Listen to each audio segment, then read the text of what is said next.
His Excellency Ambassador Peter Vals, and we've been discussing and touching on the base of provincial economic development.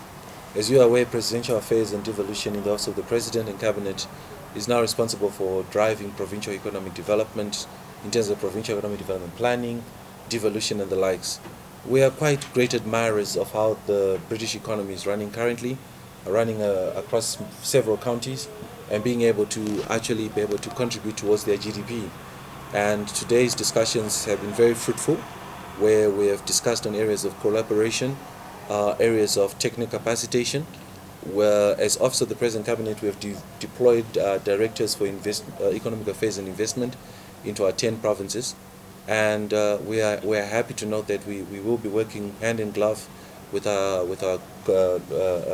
longest friends, the British government, to be able to systematically develop those skills, systematically be able to grow our provincial GDPs, and also ensure that as a government we start fostering economic development right at grassroots. We are aware that the British government has been doing tremendous work over the last few years in the Republic of Zimbabwe.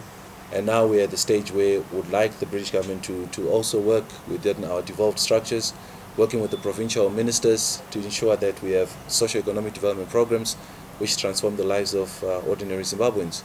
So it is a great welcome move that the Office of the President Cabinet, in particular Presidential Affairs and Devolution, has chosen to work with the British government, and also that the British government is also desirous to be working with us.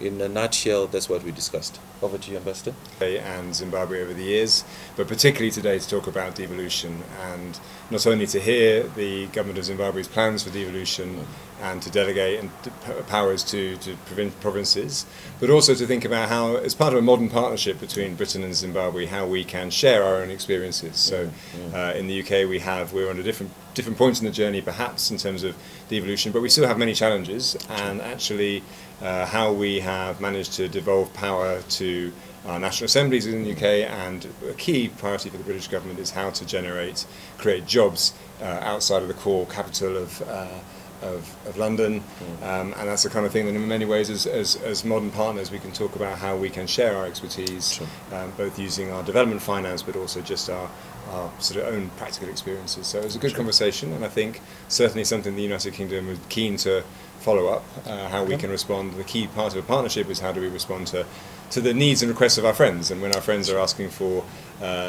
some kind of collaboration in this area, it's a very good sign, so we're very pleased to have a conversation. Thank you. Excellent. As you're well aware, we have set our sights on Vision 2030.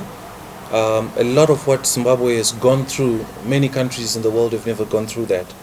And one of the things that we always pray and thank God for is that we're still standing.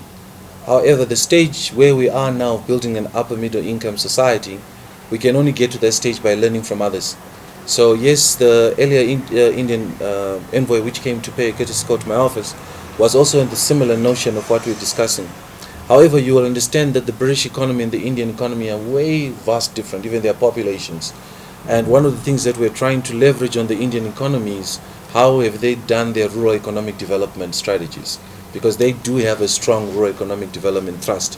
But from the British side is how does a country that is not mining become one of the global players in mining? How does a country which is not significantly involved in most of this actual extractions of our minerals, happen to be one of the global players? And I think that service excellence is what we want to tap into. One of the conversations we had today was the opportunity of drawing back from lessons in the past when we had British companies. Almost 70% of top companies here were British owned, which showed that the Zimbabwean economy was quite significant and had a great, was quite appetizing to the British investors. So essentially where we are, we will continue to tap on the excellence, we'll continue to learn, and part of it is also to facilitate exchange visits between the Zimbabwe government and the British government, so that our provincial ministers can also be able, and secretaries for provincial affairs and devolution, district development coordinators, local authority heads and their mayors, to be able to also appreciate the standards of living in the UK and how do we bring those standards back to our people.